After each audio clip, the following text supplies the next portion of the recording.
Hi guys, welcome back to my YouTube channel DU Scholars. So guys, this is the third video of Unit 1 and after that Unit 1 will be over. In this video, I'll be covering about exemption from GST and first three chapters are covered on the channel. Playlist बना दी है. Introduction अपना GST in India and registration. These three topics are covered in two videos. पहले video में first two chapters are done because वो छोटे छोटे chapter थे तो I covered in one video only. Second video में registration was a big chapter, उसको I posted in separate video and it is around 1.5 hour long video. You should refer to that video for your exams because उसमें almost सब कुछ cover है and it is from your exam perspective only. ठीक है, so now let's start with the exemptions वाला part. So exemption is basically मतलब क्या होता है एग्जाम्शन का? तो exemption is a relief or a relaxation from the government side to the taxpayer. For example, जैसे if we talk about healthcare is something that is serious on a serious note और public के लिए ही है. government is serving to the public, right? तो उसके लिए healthcare is very serious issue कि healthcare के related तो you can't apply कि अगर ये एक चीज़ you are buying for in relation to the healthcare services then you have to pay taxes on that also. तो इंडिया में that is not well मतलब सही नहीं लगता in perspective of सोसाइटी के नॉर्म्स को पूरा करने के लिए. तो उस केस में ऐसी कई सर्विसेज हैं. There is a long list of services जो गवर्नमेंट ने इस पब्लिक इंटरेस्ट को ध्यान में रखते हुए एग्जम्प्ट कर दी गई है from taxes, from GST I mean. ठीक है, तो जो मॉनेटरी बेनिफिट्स होते हैं जो गवर्नमेंट देती है अपनी सोसाइटी को to fulfil their social and economic objectives, है ना, तो उस चीज़ को बोलते हैं एग्जम्पशन. ठीक है, तो एग्जम्पशन काफ़ी ज़्यादा होती है. हमने सिर्फ ये वाली एग्जम्पशन कवर करनी है जो हमारे सिलेबस में है. बहुत सारी है, इस बुक में भी बहुत सारी है, बट हमने सिर्फ ये 6, 7, 8 एग्जम्पशन ही कवर करनी है. Health, education, agriculture, legal, renting of residential dwelling, transportation of goods by GTA, passengers and interest की. ठीक है, तो let's start with agriculture. Agriculture book में मुझे कहीं नहीं दिखी बट इसलिए मैंने नोट्स में बनाई है. तो you can refer to this exemption वाला एग्रीकल्चर का पार्ट. तो एग्रीकल्चर इज़ बेसिकली एग्रीकल्चर की exemption is basically in entry number 54. एक सेकेंड, पहले ना थोड़ा इंट्रोडक्शन और ये मीनिंग कर लेते हैं, उसके बाद I will move to agriculture. 1 second. तो इंट्रोडक्शन में यही लिखा है, the relaxation may be in monetary terms in order to regulate and manage the economy to achieve various social and economic objectives. Relaxation are required to be given. This relaxation may be in monetary terms or non monetary terms, है ना. तो जो non monetary है QRMP scheme is example of non monetary. अब QRMP scheme होती है quarterly return monthly payment scheme. मतलब जो स्मॉल टैक्स पेयर्स होते हैं जिनके पास मतलब कंप्लाइंस का जिनको बहुत ज़्यादा मतलब एक तरह से बर्डन फील होता है, उनके बहुत ज़्यादा खर्चा हो जाता है सिर्फ कंप्लाइंस में, मंथली कंप्लाइंस करने, क्योंकि जीएसटी की रिटर्न मंथली बेसिस पे जाती है. तो उनके लिए गवर्नमेंट ने QRMP स्कीम लाया, मतलब क्वार्टरली रिटर्न आफ्टर 3 मंथ्स आप अपना रिटर्न की फाइलिंग कर सकते हो. 3 मंथ्स का इकट्ठा एक ही बार में, पेमेंट आपकी मंथली जाएगी ताकि आपका ट्रांसपेरेंसी बनी रहे. ठीक है, तो वो QRMP स्कीम उन्होंने दी है for the benefit of small tax payers. तो ये भी एक तरह से बेनिफिट दिया गया है. तो ये तो एग्जाम्पशन ही है बट उनको बेनिफिट ही है. बट ऐसा ही benefit if they are giving in monetary terms in the sense कि टैक्स का रेट ही कम कर दिया या टैक्स को बिल्कुल ही बोल दिया कि आपको टैक्स देने की ज़रूरत ही नहीं है, तो मतलब वो मॉनेटरी टर्म्स में हो गया, है ना. तो उसको एग्जाम्पशन कहते हैं. On the other hand when relaxation is given by lowering the tax rate और not taking any tax then this is a monetary relaxation and this is called exemption. इसको एग्जाम्पशन कहते हैं. ठीक है, Section 11 of CGST Act empowers the government to levy exemption and that is completely on their discretion. किस चीज़ पे exemption देनी है, किस conditions पे देनी है, that's completely on the discretion of the government. ठीक है, taxable and non-taxable supplies. When a supply of goods or services made within the purview of charging section of GST के अगर कोई गुड्स और सर्विस उसके अंदर परव्यू में आ रही है, उसके अंदर फॉल कर रही है, उसके लिए एप्लीकेबल हो रही है, that it is a taxable supply. And if it is not getting covered then it is a non taxable supply. Do not confuse non taxable supply with exemption because there is a difference. Non taxable supply is जिसके ऊपर liability ही नहीं बन रही है as पर अपना charging section. Charging section के हिसाब से लाइबिलिटी ही नहीं बन रही है, that is non taxable supply. But exemption या एग्जम्प्ट सप्लाई कौन सी होती है? जिसके ऊपर लाइबिलिटी बनने को तो बन सकती है, बट उस चीज़ को वेव ऑफ कर दिया गया है बाय द गवर्नमेंट नोटिफिकेशन। ठीक है, government notification is important in providing, मतलब गवर्नमेंट नोटिफिकेशन होनी चाहिए तभी कोई सप्लाई एग्जाम सप्लाई हो सकती है, क्योंकि ये सारा गवर्नमेंट की पार है। ठीक है, यही इधर लिखा है, if supply is outside the purview of tax it is non taxable supply, it does not trigger taxable event at all and no question arise about levy or liability of tax। उस पर liability बन ही नहीं सकती। जैसे alcoholic liquor है, that is a non taxable supply. The concept of exemption has no relation with non taxable supply, दोनों different है, मैंने आपको डिफरेंस बता दिया। देन एग्जाम्पशन का कॉन्सेप्ट एंड फीचर, यहाँ पे इन्होंने फिर से एक बार डेफिनेशन दे दी है। And features include power is derived bye statute, मतलब लॉ ने पावर दी है गवर्नमेंट को कि वो एग्जाम्पशन अप्लाई कर सकती है as per section 11 of CGST act. Then objective of granting exemption is exemptions are always issued in public interest और सोशल और इकोनॉमिक बेनिफिट को प्रूव करने के लिए गवर्नमेंट प्रोवाइड दिस एग्जाम्पशन। ठीक है, then it is the discretionary power, the power of granting exemption is the discretionary power of available with the government under the law, मतलब उनकी मर्जी है, वो करें वो किसी पे ना करें, that is all up to them. It means that exemption may be given to one category and denied to another. One cannot challenge this differentiation before court of law as a matter of right, मतलब उनका right नहीं है। अगर same चीज़ है, अगर एक person को उसने गवर्नमेंट ने एग्जाम्पशन दे दी और वही क्राइटेरिया पूरा करके सेकंड पर्सन आ रहा है और गवर्नमेंट चाहती है कि इसको एग्जाम्पशन नहीं देनी, तो वो कैंसिल कर सकती है, वो पूरी की पूरी उसके ऊपर है। तो आप उधर कोर्ट में लड़ने नहीं जा सकते कि भाई मेरा राइट है ये, मैं इसमें सब कुछ कर रहा हूँ, गवर्नमेंट ऐसे कैसे कर, that is their par, government को पार दी गई है। तो मे बी आपके रिटर्न्स वगैरह का कोई दिक्कत होगा, आपको कोई और दिक्कत होगा जिसकी वजह से आपको एग्जाम्पशन नहीं मिल रही है, because exemption is a benefit, advantage मिल रहा है, advantage to fulfil their public interest का ऑब्जेक्टिव, तो आप उसके लिए राइट नहीं क्लेम कर सकते in the court of law. ठीक है, then power to withdraw, the power to withdraw power to exempt includes the inherent power to withdraw the exemption, मतलब अगर आप अपनी मर्जी से एग्जाम्पशन को प्रोवाइड कर रहे हो, उसी हिसाब से आप अपनी मर्जी से उसको विड्रॉ भी कर सकते हो। It means exemption once given is not a permanent feature, rather it may be withdrawn in the event of change of circumstances. ठीक है, then burden of proof lies in the अपनी एलिजिबिलिटी टू द SSC। अगर एग्जाम्पशन के लिए कोई SSC tax payer कोई भी पर्सन एलिजिबल हो रहा है, then burden of proof lies on that person, the onus lies on the assessee for the eligibility of exemption. Then prior recommendation, कोई भी एग्जाम्पशन देने के लिए गवर्नमेंट रिकमेंडेशन लेती है GST काउंसिल की। GST काउंसिल के बारे में मैंने आपको पहले भी फर्स्ट वीडियो में बताया था कि GST काउंसिल क्या होती है, कैसे बनती है, उसमें कौन कौन होता है। Comment down below GST council में प्रेजेंटली कितने मेंबर्स हैं, मैंने आपको फर्स्ट वीडियो में बताया था। Then types of exemption, absolute and conditional. Absolute is 100% exempt कर रहे हो तुम, और कंडीशनल मतलब अगर कंडीशंस आप फुलफिल करोगे तो आप एग्जाम्प्ट हो जाओगे, अगर नहीं करोगे तो नहीं होगे। यही इन्होंने यहाँ पर भी लिखा है।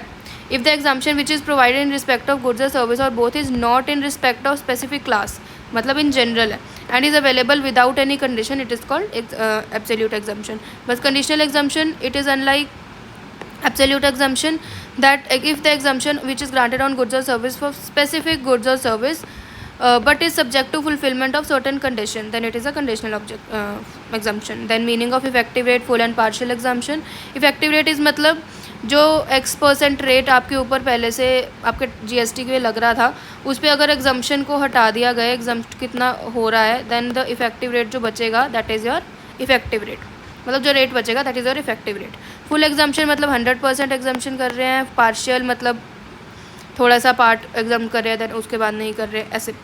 ठीक है, types on the basis of mode of issue, general and specific, ये थोड़ा इंपॉर्टेंट है। जनरल एग्जाम्पशन इज़ जो मैंने आपको पहले बताया, जो बाय नोटिफिकेशन मिलती है as per section 11, by notification of government होती है, and it is applicable to all, सब इन पब्लिक इंटरेस्ट होती है, that is called general exemption. जैसे हेल्थ केयर मैंने आपको एग्जांपल दिया है, आगे हम पढ़ेंगे भी। Next is special exemption, that is offered by order of government. Order मतलब स्पेशल ऑर्डर गवर्नमेंट निकालती है उसी केस में कोई पर्टिकुलर सर्कमस्टांस होते हैं, उसी केस में स्पेशल एग्जाम्पशन अवेल हो सकती है। जैसे general exemption it is done in public interest, special is also done in public interest. It is issued by way of notification, it is issued not by notification, it is issued by A special order. बस यही इन दोनों में difference है। ये recommendation of council होती है, ये भी रिकमेंडेशन ऑफ काउंसिल होती है। Special is granted under exceptional cases, ये जनरल में होती है। This is also important. Government में issue exemption from case to case and scenario to scenario basis. Absolute और कंडीशनल में भी इसमें कोई भी हो सकता है, दोनों चलेगा। डिफरेंस है, आप एक बार रीड कर लेना। रेट्रोस्पेक्टिव क्लैरिफिकेशन दी है उन्होंने कि कैसे होनी चाहिए, this is not important. Explanation 2019 में आई थी, वो उन्होंने बता दिया। No tax to be collected in excess of effective date, हमें पता है। Then goods exam, that is not in our syllabus, आप जस्ट इसको रीड करना चाहते हो कर लेना। 61 लिस्ट ऑफ आइटम्स हैं जो इंक्लूड नहीं होती है। Then list of services given in exemption, जो मैंने आपको भी बताई कौन कौन सी है। तो let's start with agriculture. So agriculture की exemption is given in entry number 54।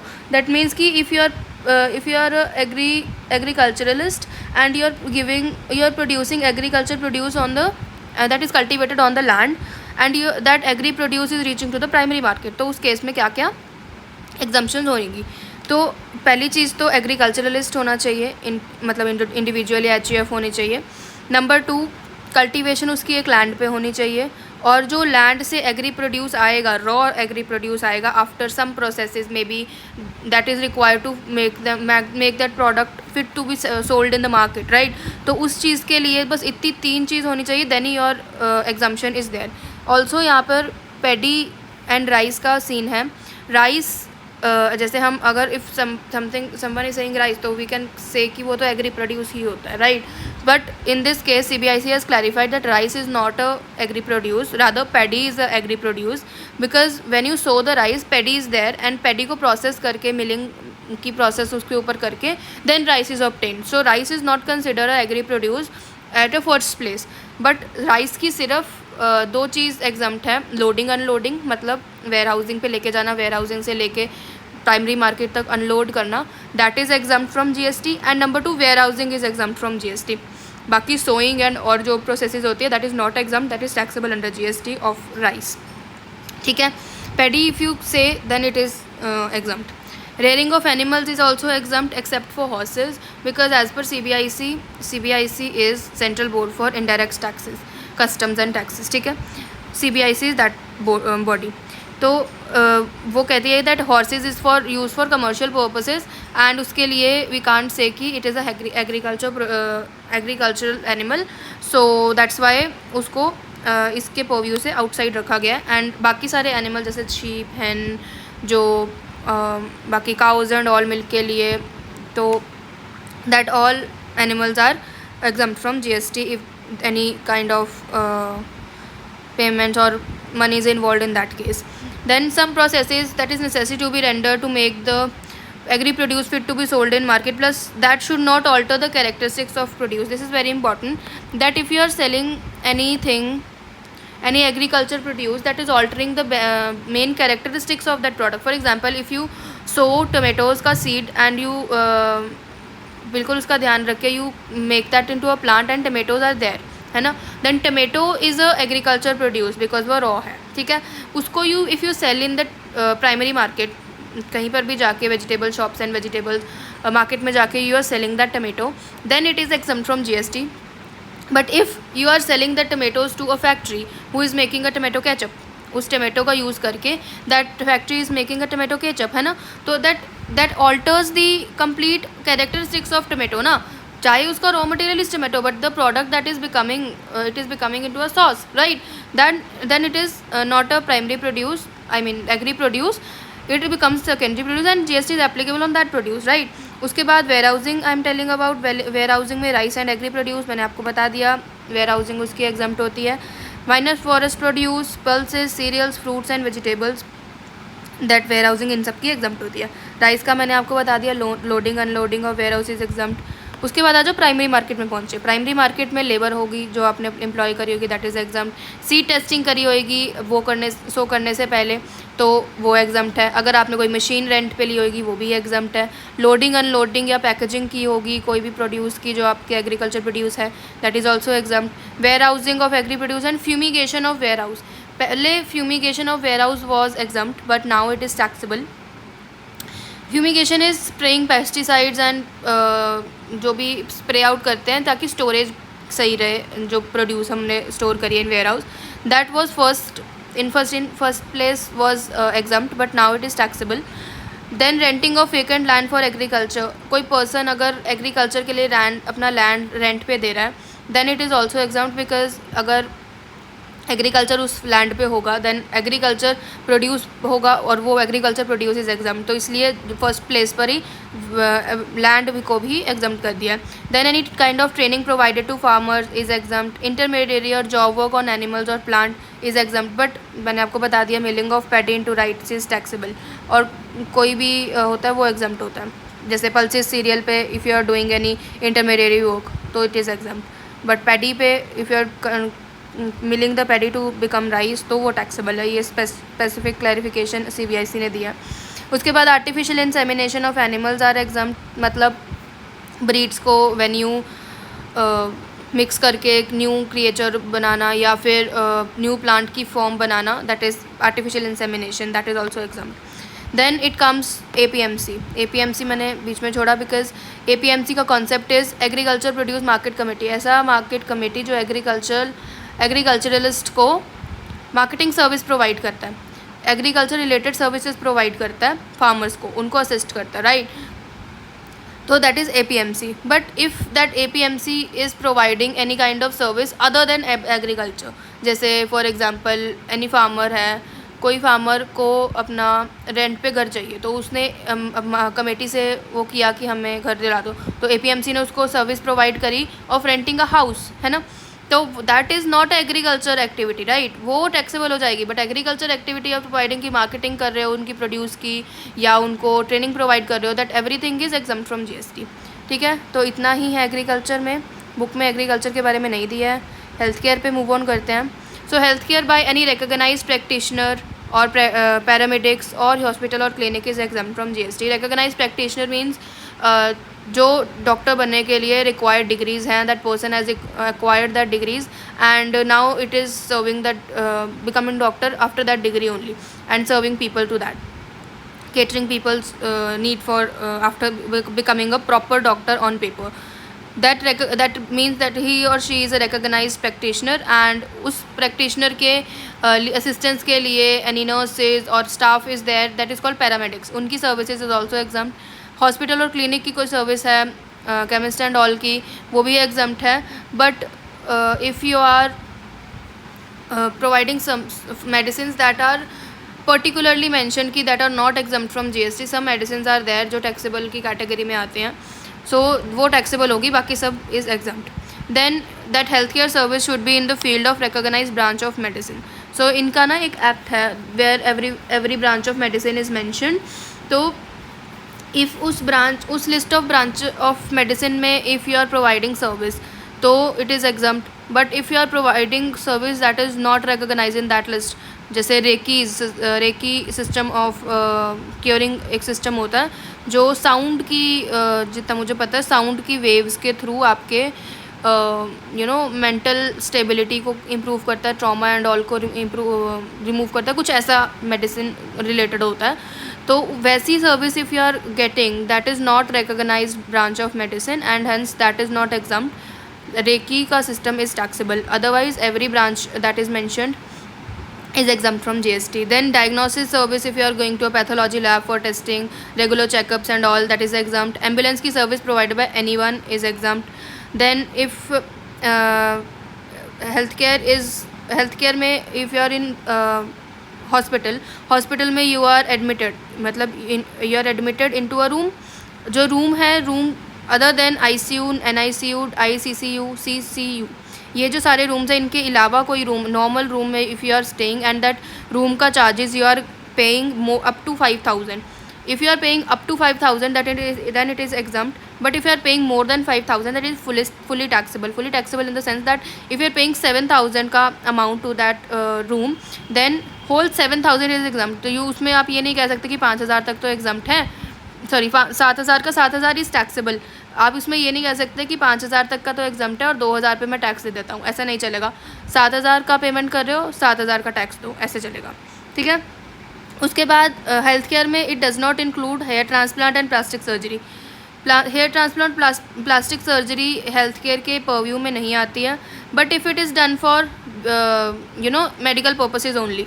जैसे if a person has burn their skin part of a body part because of some accident और समथिंग लाइक दैट, एंड उसके cure के लिए if you और she is doing plastic surgery, then in that case वो exempt हो जाएगी. But if you are doing plastic surgery और hair transplant for beautification purpose, मतलब एक्टर एंड एक्ट्रेसेस वगैरह जब हेयर ट्रांसप्लांट और प्लास्टिक सर्जरी की सर्विसेज लेते हैं, then it is not exempt. That is not for their medical purpose. Then it is for their career, और उनको उस चीज़ से ही उनके करियर की नीड है वो, राइट. तो that is not exam, that is taxable under GST only. ठीक है. उसके बाद कॉम्पोजिट सर्विस फूड केटरिंग पे आ जाते हैं. देन जैसे मैंने आपको भी इनपेशेंट्स का बताया, inpatients are people who are admitted to the hospital, right. जो हॉस्पिटल में रहते हैं, 3-4 दिन के लिए एडमिट होते हैं या ज़्यादा के लिए भी होते हैं नॉर्मल रूम्स में, और उधर उनको फूड की सर्विसेज प्रोवाइड करता है हॉस्पिटल. देन इन पेशेंट्स की वो जो फूड की फैसिलिटी है उस पर there is not GST and they are exempt. But if they are out patients visitors हैं, डॉक्टर्स हैं, उनके फूड पे then it is taxable. Out patients क्या होते हैं, जो चेकअप के लिए आए थे हॉस्पिटल में, देन दे वेंट, सुबह आए शाम को चले गए, देन उसमें जो फूड की सर्विस आएगी that is taxable, that is not exempt. वैसे ही विजिटर्स का भी, if they are visiting in canteen area of hospital और कहीं से भी if they are eating food, then उनके फूड के चार्जेस के ऊपर GST इज़ एप्लीकेबल. सिर्फ इन पेशेंट्स के लिए एग्जाम्प्ट है, बाकी किसी के लिए एग्जाम्प्ट नहीं है. ठीक है. उसके बाद stem cells are now taxable. Stem cells कौन से होते हैं? Preservation of stem cells. When mother give a birth to her baby ना, then the cord which one cord is cut, जिससे मदर और बेबी अलग होते हैं. देन वो जो कॉर्ड के जो सेल्स होते हैं दैट्स कॉल्ड स्टेम सेल्स. उन स्टेम सेल्स को प्रिजर्व करते हैं, वो बाद में कहीं पे काम आते हैं, मेडिकल यूजेस होते हैं उसके, हार्मोन्स एंड ऑल के लिए. तो if you are paying hospital for preserving that stem cells in that hospital, then उसके ऊपर पहले इट वॉज एग्जाम्प्ट सर्विस की, उसके ऊपर कोई GST नहीं लगेगा, but now it is taxable. And with this our health care is also over. Now